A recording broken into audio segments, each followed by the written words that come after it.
जुन परिवर्तन हामी लडेर लिएर आयौँ, अहिलेको परिवर्तन देख्दाखेरि यति साह्रो रिग्रेट, हामीलाई यति साह्रो धोका भएको छ।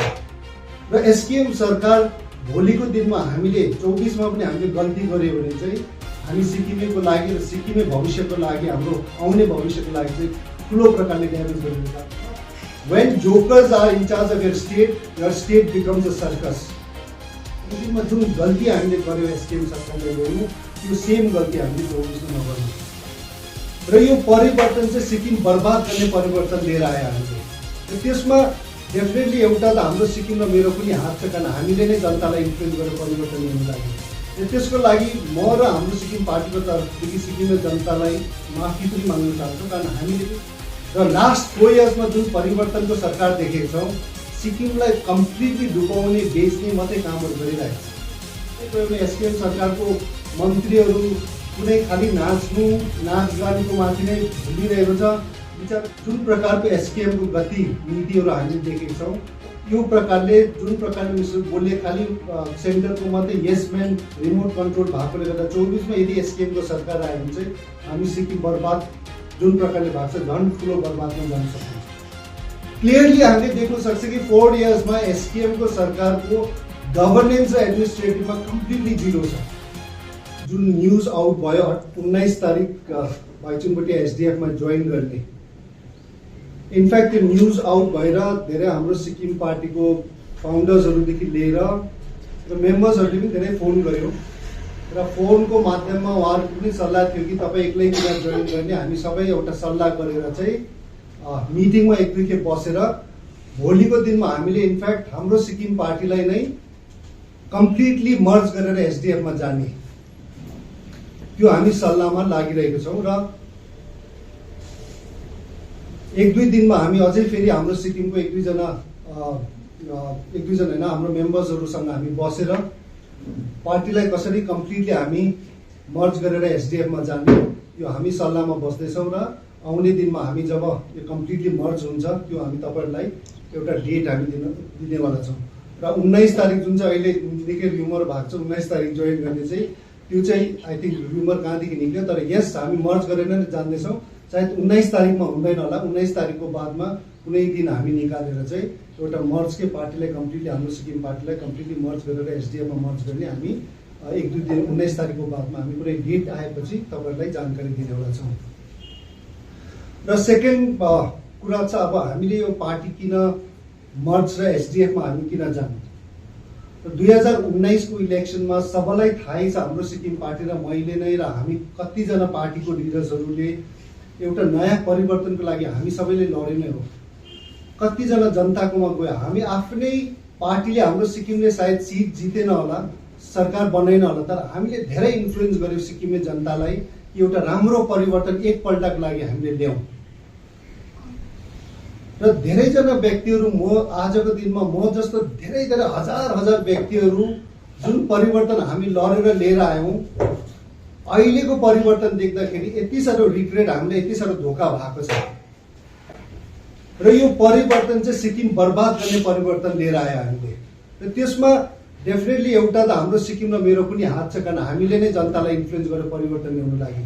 त्यसको लागि म र हाम्रो सिक्किम पार्टीको तर्फदेखि सिक्किमे जनतालाई माफी पनि माग्न चाहन्छौँ, कारण हामीले पनि धेरै इन्फ्लुएन्स गर्यो एउटा परिवर्तन। र जुन परिवर्तन चाहिँ आज मलाई त भयो, तर धेरै सिक्किमे जनतालाई एउटा ठुलो धोका भयो। र लास्ट 4 इयर्समा जुन परिवर्तनको सरकार देखेका छौँ, सिक्किमलाई कम्प्लिटली डुबाउने, बेच्ने मात्रै कामहरू गरिरहेको छ यो परिवर्तनले।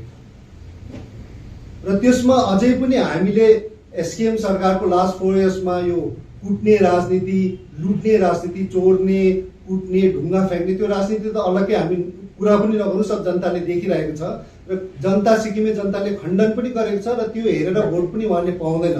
तर त्योभन्दा ठुलो इस्युजहरू जुन सिक्किमको छ, यो 4 सालमा जुन प्रकारले एसकेएम सरकारले सिक्किमको एउटा आइडेन्टिटीमाथि, सिक्किमको हाम्रो जुन चाहिँ आर्टिकल 371F जुन चाहिँ हाम्रो अस्तित्व छ, आइडेन्टिटी छ, त्योहरू पनि ठुलो प्रकारले डाइल्युट गरेर गएको छ। जुन चाहिँ तपाईँले फाइनेन्स एक्टदेखि लिएर 1 नेसन 1 रासन कार्डदेखि लिएर धेरैवटा सिक्किमिस जुन चाहिँ डेफिनेसन थियो, जो भुटिया लेप्चा नेपाली सिक्किमेको त्यो डेफिनेसन पनि कम्प्लिटली उहाँले डाइल्युट गरेको छ र अझै पनि अहिले पनि युसीसी को चर्चा भइरहेको छ। सिभिल युसीसी को चर्चामा पनि हरेक स्टेटको मुख्यमन्त्रीले उहाँहरूको भ्यूज राखिसक्यो। मिजोरामको सीएमले खण्डन गर्यो, नागाल्यान्डको गभर्मेन्टले खण्डन गर्यो, इनफ्याक्ट मेघालय कनराड साङमाको पनि स्टेटमेन्ट क्लियरली छ युसीसीमा र अरू स्टेटको पनि छ।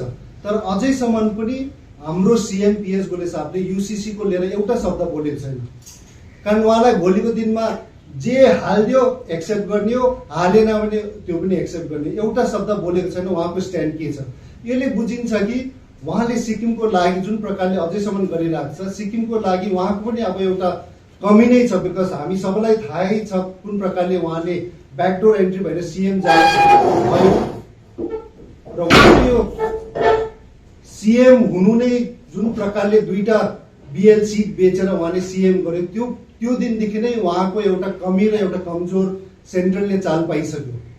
र त्यति बेला पनि जब तपाईलाई थाहै छ मिडियाको, हामी जब बाई इलेक्सन हुँदाखेरि ग्याङटक र रुम्तेक र नाम्चीमा बाई इलेक्सनको बेला पनि जब 2टा सिट बेच्दाखेरि हाम्रो सिक्किम पार्टीले नै हाम्रो क्याम्पेन नै Sikkim is not for sale भनेर हामीले क्याम्पेन हालेको थियो। हाम्रो पोस्टर्सहरू पनि गर्दा त्यति बेला पनि एडमिनिस्ट्रेटिभहरूले सबैले हाम्रो पोस्टर्स नै फटायो र हामीले त्यति बेलादेखि नै बुझिसक्यो कि जब 2टा सिट बेचेर उहाँले ब्याकडोर एन्ट्री इलिगली सीएम हुँदाखेरि चाहिँ सिक्किमको लागि भोलिको दिन चाहिँ धेरै ड्यामेज हुन्छ भनेर त्यो प्रकारको हाम्रो जुन सोच थियो हामीले देख्नु पनि पायौँ।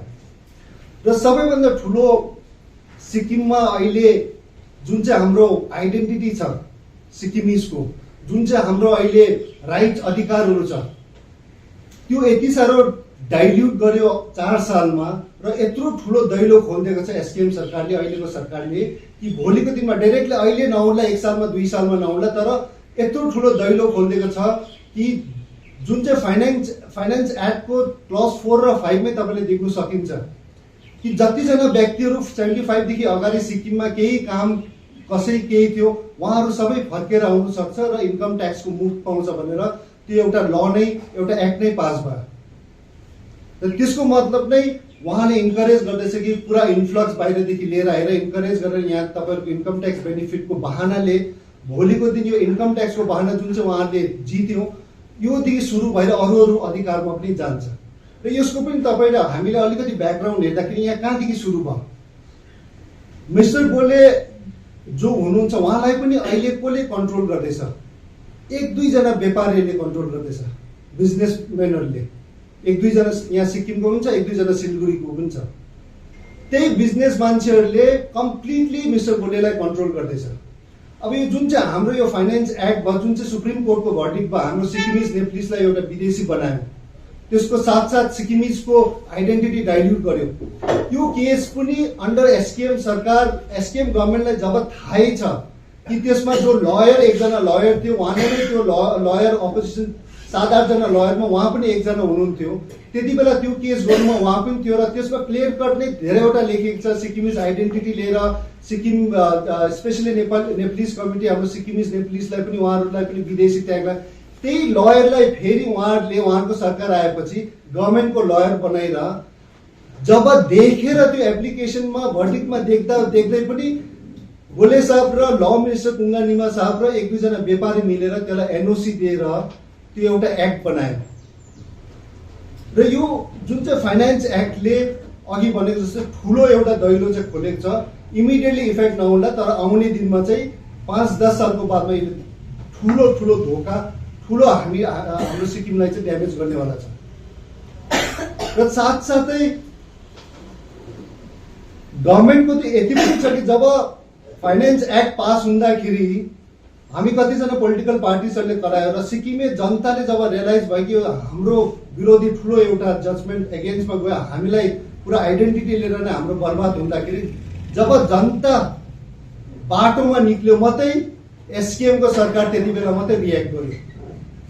त्यति बेलासम्म पनि उहाँले के भन्दै थियो, डाइल्युट भएको छैन, सिक्किमिज आइडेन्टिटी खालि इन्कम ट्याक्सको लागि मात्रै हो, कुनै केही भएको छैन, विदेशी भनेको छैन। जब जनता बाटोमा निक्लिँदा मात्रै उहाँहरू रियाक्ट गरेर चाहिँ छिटो होम मिनिस्टरलाई गएर त्यो एउटा लाइन डिलिट गरेर आयो। तबसम्म उहाँले एक्सेप्टै गरेको थियो। अझै पनि एक्सेप्ट नगर्दा चाहिँ बादमा अझै पनि ज्याकदेखि लिएर धेरै धेरै अर्गनाइजेसन पोलिटिकल पार्टिजले प्रेसर गर्दाखेरि उहाँले एउटा स्पेसल एसेम्ब्ली बोलायो, जुन स्पेसल एसेम्ब्लीमा खुद सिएम मिस्टर प्रेमसिंह तामाङज्यू, ल मिनिस्टर कुङ्गा निमाज्यूको स्टेटमेन्ट नै छ कि उहाँहरूको त्यहाँ गल्ती भएको छ र एक्सेप्ट गरेको छ र कमिटी फर्म गरेको छ, र त्यो कमिटी पनि अहिले के भएको छ त हामीले केही खबर पाएको छैनौँ। र एसकेएम सरकार जुन चाहिँ अहिलेको सरकार छ, उहाँहरूले सिक्किमको इस्युज, जुन मेन इस्युजहरू छ, हाम्रो आइडेन्टिटी लिएर, हाम्रो राइट्सहरू लिएर, आर्टिकल 3 सेन्ट्रल प्रोटेक्टहरू, यो लिएर उहाँहरू कुनै चिजमा सिरियस छैन। अहिले पनि हेर्दै गयो भने एसकेएम सरकारको मन्त्रीहरू कुनै खालि नाचगानको माथि नै भुलिरहेको छ। बिचरा कोही भाइ बहिनीहरू जितेर आयो भने छिटो छिटो रम्फूमा रिसिभ गरेर फोटो खिच्नुमा गइरहेको छ, त्यो काम मात्रै गरिरहेको छ। मेन ओरिजिनल इस्युज हाम्रो पोलिटिकल राइट्सहरू, सोसियल राइट्सहरू, इकोनोमिकल राइट्सहरू लिएर एउटा इस्यु सिरियसली दिल्लीमा गएर फाइट गरेको छैन र गर्नेवाला पनि छैन। हामीले इनर लाइन पर्मिटको यो स्पेसली यो एक्ट, फाइनेन्स एक्ट भएकोदेखि जुन प्रकारले भोलिको दिनमा इन्फ्लक्स हुन्छ, त्यसले गर्दा इनर लाइन पर्मिटको पनि हामीले धेरै डिमान्ड गर्यो, कमिटी राख्यो, त्यसको पनि अहिले रिपोर्ट आएको छैन। सरकार के गरिरहेको छ? खालि रम्फूमा गयो, भाइ बहिनी जित्ने आयो, गीत गाउने को जित्ने आयो, उहाँलाई रिसिभ गर्यो, फोटो खिच्यो, त्यो मात्रै गरिदियो, नाचगान गर्यो। अझै कतिजना त सुन्दैछौँ मन्त्रीहरू सरकारमा हुनेहरू त खालि तास खेल्नुमा मात्रै, तास खेल्ने, नाचगान हेर्ने यो सरकार, यो मन्त्रीहरूले हामीले चाहिँ भोलिको दिनमा चेन्ज चाहिँ गर्नुपर्छ। बिकज यही प्रकारको हामी गयो भने चाहिँ सिक्किम भोलिको दिनमा बर्बाद हुनेवाला छ। र 24 मा पनि हाम्रो सिक्किम पार्टीले पहिला पनि अरू पार्टीसँग पनि हामी मिलेर काम गऱ्यौँ। हामीले देन एन्ड देन पुरै सबै पोलिटिकल पार्टिज, अपोजिसन पार्टिजहरूलाई हामी सबै मिलेर गर्नुपर्छ। बिकज 24 को इलेक्सन चाहिँ चामिङ साहबले भनेको, एसडिएफ पार्टीले भने जस्तो एउटा बचाउनु, सिक्किम बचाउने इलेक्सन हो, सिक्किम बचाउ इलेक्सन हो। र जुन प्रकारको एसकेएमको गति नीतिहरू हामीले देखेका छौँ, यो प्रकारले जुन प्रकारले मिस्टर बोलले खालि सेन्टरको मात्रै यस म्यान रिमोट कन्ट्रोल भएकोले गर्दा 24 मा यदि एसकेएमको सरकार आयो भने चाहिँ हामी सिक्किम बर्बाद जुन प्रकारले भएको छ, झन् ठुलो बर्बादमा जान सकिन्छ। कुनै आशा छैन, भोलि एकीकरण पनि गराउन सक्छ उहाँले, के सबै जति अधिकारहरू फुल प्रकारले उहाँको जो 2-3 जना व्यापारीले कन्ट्रोल गर्दैछ त्यही प्रकारले नै जान्छ। अहिले सिक्किम सरकारमा पैसा छैन भन्दैछ, गभर्मेन्टमा कतिजना कन्ट्र्याक्टर्सहरू, ससानो कन्ट्र्याक्टर्सहरू पैसा पाएको छैन। गाउँ बस्तीमा कुनै एउटा डेभलपमेन्ट कार्यक्रम भएको छैन। खालि प्रोग्राम्सहरू 600-700 करोडको प्रोजेक्टहरू ल्याउँदैछ, त्यो पनि कसलाई दिँदैछ? 2-3 जना साथीहरू उहाँको व्यापारीहरूलाई, त्यहाँदेखि कमिसन खायो, क्रोजमा लियो, त्यही कमिसन सिक्किमे जनताकोमा 2-3 लाख 50,000 बाँड्यो र त्यही राजनीति गर्दैछ। अहिले जोइनिङ पनि सब उहाँहरूको कामले र जुन उहाँले 4 सालमा काम गरेकोले गरेर कोही त्यस्तो प्रकारको जोइन पनि छैन। जो जोइन गर्दैछ 20,000 50,000 1-2 लाख त्यो पैसामा किनेर जोइन मात्रै हुँदैछ। 20,000 लास्ट 4 इयर्समा 20,000 करोड लोन लिइसकेको छ हाम्रो टाउको बेचेर। कहाँ चाहिँ जाँदैछ पैसाहरू? ठुलो प्रोजेक्ट्सहरू मात्रै 500 करोडदेखि माथिको प्रोजेक्ट्सहरू मात्रै ल्याउँदैछ, त्यो पनि उहाँ खालि 1-2 जना व्यापारीसँग मिलेर।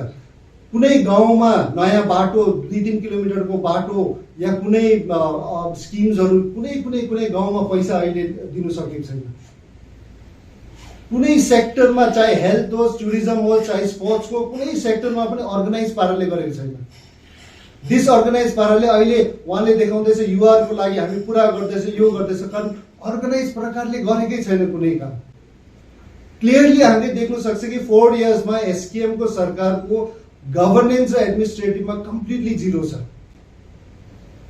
इङ्ग्लिसमा त इनफ्याक्ट एउटा धेरै भनाइ पनि छ इङ्ग्लिसमा, when jokers are in charge of your state becomes a circus। भन्नुको मतलब चाहिँ जब तपाईले आफ्नो राज्य चाहिँ जोकरहरूलाई दिएपछि चाहिँ तपाईको राज्य चाहिँ सर्कस हुन्छ। र अहिले त्यही सिक्किमको स्थिति अहिले एउटा सर्कस जस्तो भइरहेको छ, कारण हामीले जोकर्सहरूको हातमा पठाइदिइरहेको छ सरकार। तर हामी पनि त्यस्तो एक्सपेक्ट गरेको थिएन। जुन मुख्यमन्त्रीले मिन्तोगाङ क्यान्सर हस्पिटल बनाउने, फर्चुनर गाडीलाई एम्बुलेन्स बनाउने, अब त्यो सोच लिएर गएपछि त्यसमा त एक्सपेक्ट गर्नु पनि भएन कुन प्रकारको सिक्किम राज्य जान्छ भनेर। तर सबैभन्दा दुःख चाहिँ त्यसमा पनि उहाँसँग अहिले मुख्यमन्त्री मिस्टर गोलेसँग घेरेर बस्नेहरू 2-3 जना व्यक्तिहरू व्यापारी 1-2 जना सिक्किमको पनि छ, 2-3 जना बाहिरको पनि छ। यही उहाँहरूले नै घेरेर उहाँको कमजोरी एसकेएम को पोलिटिकल पार्टी र नेताहरूको कमजोरी नै उहाँले खराबै पारेर उहाँहरूको कमजोरी के हो? पैसा देऊ उहाँहरूलाई ठुलो 500-600 1 करोड प्रोजेक्ट ल्याऊ, कमिसन देऊ, सबै नेताहरूलाई एसकेएम को नेताहरू जति रहन्छ पैसा बाँड्देऊ, उहाँहरूको त्यही कमजोरी हो। अहिले गाउँमा एउटा इलेक्सन उहाँले विकासको नाममा कामको नाममा माग्नु सकेको छैन। अहिले जोइनिङ पनि उहाँहरूको पैसा दिँदै 15 तारिक म बार्कुङमै छु, बार्कुङको अहिले जोइनिङ मास गरेर भन्दैछ। बार्कुङमा के काम चाहिँ गरेको छ तपाईँले 4 सालमा? 4 साल 4.5 सालमा सुतिरहेको छ। अहिले 20-50 हजार दिँदै जोइनिङ गराउँदैछ। अहिले सडनली जाग्यो रहेछ। एउटा काम त देखाउनुहोस्, 1 किलोमिटर नयाँ बाटो खनेको छ देखाउनुहोस् बार्कुङमा, या अरू जग्गामा पनि देखाउनुहोस् काम। एउटा खालि आमा स्किम उहाँले गर्यो, त्यो 20,000 पाउने, त्यो 20,000 पनि मन्थली डिभाइड गर्यो भने 1,200 ले के हुन्छ अहिलेको जमानामा? 1,200 ले एउटा सिलिन्डर किन्दै गइहाल्छ। यो प्रकारको जुन प्रकारको हामीले परिवर्तन सिक्किमे जनताले चाहेको त्यो परिवर्तन नहुँदा आज सबैजना एउटा ठुलो धोका भएर हामी सबैलाई एउटा ठुलो धोका। हामी पनि पर्ख्यौँ, यस सरकार आएपछि परिवर्तन हुन्छ, हामी पनि सायद राम्रो काम गऱ्यो भने जोइन गर्दा यो सरकारलाई सघाउने, कारण हामीले पनि धेरै मेहनत गरे परिवर्तन ल्याउनु लागि। तर दिनको दिन हेर्दै गयो, पेन्डेमिक फर्स्टमा आयो, पेन्डेमिकमा कुनै एउटा कामहरू गरेन, पेन्डेमिकको पैसा कहाँ गयो, के गर्यो, केही पनि गरेन। हाम्रो सिक्किम पार्टीले एउटा राम्रो सजेसन्सहरू उहाँलाई दियो। कतिजना ट्राभल एजेन्सिजहरू, टुरिज्म सेक्टरलाई इफेक्ट हुने ट्राभल एजेन्सिज, गुरुजी ट्याक्सी ड्राइभर्सहरूलाई हरेक स्टेट कतिवटा स्टेटले 20,000 25,000हरू उहाँहरूलाई दियो, स्टुडेन्ट्सहरूलाई दियो। हाम्रो सरकारले त सायद 5,000 मात्रै गुरुजीहरूलाई दियो होला। त्यो पैसा त्यति आएको कहाँ गयो? त्यति बेलाको समयमा ठुलो एउटा स्क्याम पनि भएको थियो चिफ सेक्रेटरी लिएर, जुन चाहिँ सिक्किम नागरिक समाजले निकालेको थियो। त्यो स्क्याम्सहरू पनि चिफ सेक्रेटरीको कुनै इन्भेस्टिगेट भएको छैन र गर्नु पनि भएन। यो प्रकारको भ्रष्टाचारहरू गरिएको छ। भ्रष्टाचार त गरेकै छ, तर सबैभन्दा ठुलो चाहिँ हामीलाई आज हाम्रो जब आइडेन्टिटी नै जान्दैछ, सिक्किमको अधिकारहरू नै स्लोली जान्दैछ, त्यसले गर्दा 2024 हामीलाई लाग्छ कि धेरै इम्पोर्टेन्ट हो। कारण 2026 मा डिलिमिटेसन पनि छ सिक्किमको। 2026 मा डिलिमिटेसन हुँदाखेरि एसकेएम र मिस्टर गोले साहबको सरकारले सिक्किमको हितमा काम गर्नेवाला छैन। त्यही 2-3 जना व्यापारी जो दिल्लीमा पनि यिनीहरूको राम्रो कनेक्सन छ, उनीहरूले जुन उहाँको दिल्लीको जुन इच्छा छ, आशा छ, त्यही प्रकारकै उहाँले काम गरिन्छ। र त्यसले गर्दा 2024 को इलेक्सन चाहिँ धेरै इम्पोर्टेन्ट हो, बिकज 2026 मा डिलिमिटेसन आउँछ। र म सारा सिक्किमे जनतालाई यही भन्न चाहन्छु कि हामीले अबको राजनीति जुनै पार्टी होस्, चाहे एसडीएफ होस्, चाहे एसकेएम होस्, हाम्रो सिक्किम होस्, चाहे बीजेपी होस्, अबको राजनीतिमा चाहिँ हामीले नेताहरू चाहिँ सिक्किम र सिक्किमेको लागि लड्नु सक्ने, बोल्नु सक्ने त्यो नेताहरूलाई हामीले भोलिको दिनमा भोट दिनुपर्छ। हामीले पहिलाको जस्तो यसम्यान भएर मात्रै निकाल्ने नेताहरू चाहिँ अब चाहिँ हुँदैन। मेरै आफ्नै पार्टी लिडर, सीएम, प्रेसिडेन्ट पार्टीकोले पनि सिक्किमको हितमा काम गरेर म आफै पनि बोल्छु र त्यो प्रकारको हामीले अरू नेता पनि सिक्किमको हितमा बोल्ने चाहिन्छ। र यस 2019 मा हामीले एसडीएफ पार्टीको बारेमा धेरै क्रिटिसिजम गर्यौं। फर्स्टमा त हामीले अनइम्प्लोइमेन्ट लिएर धरना पनि गर्यौं, भ्रष्टाचार लिएर हामीले एसडीएफ को माथि हामीले उहाँहरूको माथि धेरै इल्जाम पनि लगायौं, हामीले धेरै र्यालीजहरू पनि गर्यौं। तर अहिले हेर्दाखेरि जतिजना भ्रष्टाचारी र एसडीएफ कोहरू छ सब एसकेएम मा गएको छ, भरिरहेको छ एसडीएफ को भ्रष्टाचारीहरू गरेर। अहिले एसडीएफ पार्टीमा बरु क्लिन भएर बसिरहेको छ। अब किन एसकेएम मा जानु? कारण उनीहरूलाई पनि थाहा छ भ्रष्टाचार गरेको छ, नराम्रो गरेको छ, करै लागेको छ। धेरै नेताहरू एसडीएफ भ्रष्टाचार गर्ने नेताहरू पनि छोडेर अहिले एसडीएफ छोडेर अरू पार्टीमा गएको छ। यस देशमा पनि 1-2 जना राम्रो नेताहरू गएको छ। उहाँहरूलाई चाहिँ हामीले जसरी हुन्छ कि एउटा घर वापसी गरेर एसडीएफले फर्काउने कोसिस गरिरहेको छ। तर ज्यादा जस्तो अहिले भ्रष्टाचार गर्नेहरू पनि गइरहेको छ एसकेएममा। त्यसले गर्दा हामीलाई लाग्छ कि यो 24 को इलेक्सन चाहिँ हामीले 26 को डेलिमिटेसन हेरेर हाम्रो जुन चाहिँ पोलिटिकल अधिकारहरू छ, सोसियल अधिकारहरू छ, फाइनेन्सियल अधिकारहरू छ, हामीले दिल्लीसम्म राख्नु चाहिँ पर्छ। एसकेएमको घोषणापत्रमा 2019मा त धेरै प्रमिस छ, तर सबैभन्दा इम्पोर्टेन्ट प्रमिसहरू जुन चाहिँ पोलिटिकल अधिकार, पोलिटिकल राइट्सहरू उहाँले जुन चाहिँ लेखेको छ त्यो त एउटा सिरियसली केही फलो पनि गरेको छैन। कमिटी गठन गर्यो, त्यही खत्म गर्यो। लिम्बू तामाङ सिट 100 दिनमा ल्याउँछ भने यहाँ कमिटी गठन गर्यो। किन चाहिँ सीएमले लिड गरेर, मन्त्रीहरू लिड गरेर एउटा डाइरेक्टली प्राइम मिनिस्टरसँग उहाँहरू बस्दैन? सिक्किमिज नेपाली सिटको लागि उहाँहरूको घोषणापत्रमा चाहिँ हामी ल्याउने। उहाँले किन सिरियसली एउटा डेलिगेसन लगेको छैन पिएमसँग बस्ने? कमिटी गठन गर्यो, तिनीहरू नै खत्म गर्दैछ। र एसकेएम सरकार भोलिको दिनमा हामीले 24मा पनि हामीले गल्ती गर्यो भने चाहिँ हामी सिक्किमेको लागि र सिक्किमे भविष्यको लागि, हाम्रो आउने भविष्यको लागि चाहिँ ठुलो प्रकारले ड्यामेज गरेर जान्छौँ। र 19मा पनि हामीले पहिला अघि भनेको जस्तो हामीले नै धेरै प्रचार गर्यो, धेरै जनताकोमा गयो, रिक्वेस्ट एउटा एकखेप परिवर्तन ल्याउनु लागि। त्यो हामी पनि एक्सेप्ट गर्दैछ, हाम्रो पनि गल्ती भयो र त्यो गल्ती अब चाहिँ हामी पनि सुधार्न लागिरहेको छौँ 24मा। र त्यही प्रकारले हामी सिक्किमे जनताकोदेखि पनि आशा गर्छौँ कि 24मा हामीले 19मा जुन गल्ती हामीले गर्यो एसकेएम सरकारले ल्याउनु, त्यो सेम गल्ती हामीले 24मा नगर्नु।